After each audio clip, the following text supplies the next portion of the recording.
Hey everyone, welcome to the lesson on antiderivative rules, indefinite and definite integrals.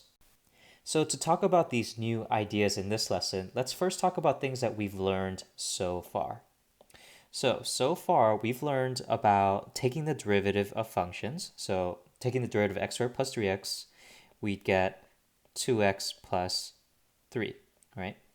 And then we've also learned how to evaluate definite integrals when we're given a graph of this 2x plus 3 function. And we know that for definite integrals where we have a lower and upper bound, we go from the lower bound to the upper bound and find the area of that, right? And that's how you get the answer. All right, now in this lesson on antiderivative rules, indefinite and definite integrals, we're gonna need to be able to evaluate these two types of integrals. One is an indefinite integral, as you see below, and one is a definite integral. So as you can see, the only difference between a indefinite integral and a definite integral is that the indefinite integral has no bounds, right? It's blank. And a definite integral does have these bounds. Okay, so we're going to need to be able to evaluate both types of integrals when we're given functions as expressions. So these are the given expressions. So we're not going to be dealing with any graphs. We're just going to be dealing with expressions and finding the integrals of these.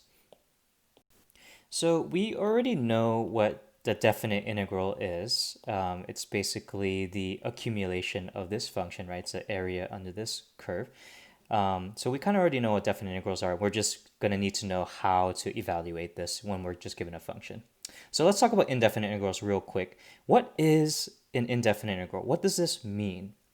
Well, I had us take the derivative of this x squared plus 3x function, right, before to get 2x plus 3. The indefinite integral is essentially going backwards.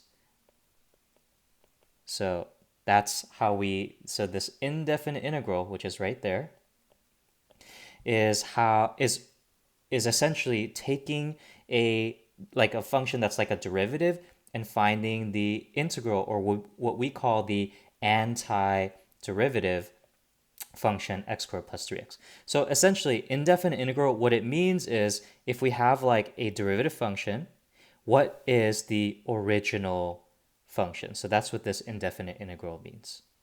So we'll be given many types of indefinite integrals, like what's the indefinite integral of cosine dx, or what's the indefinite integral of 1 over x. And we know that to find the antiderivative function, right, that's like the original function. So we're looking for the original. That's what the antiderivative function is. What would really help us is knowing antiderivative rules or derivative rules, right?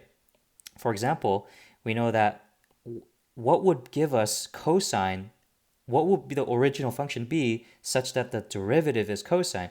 And we know that there would be some kind of sine involved because we know the derivative of sine is cosine. So that means the antiderivative of cosine must be sine, right? Going backwards.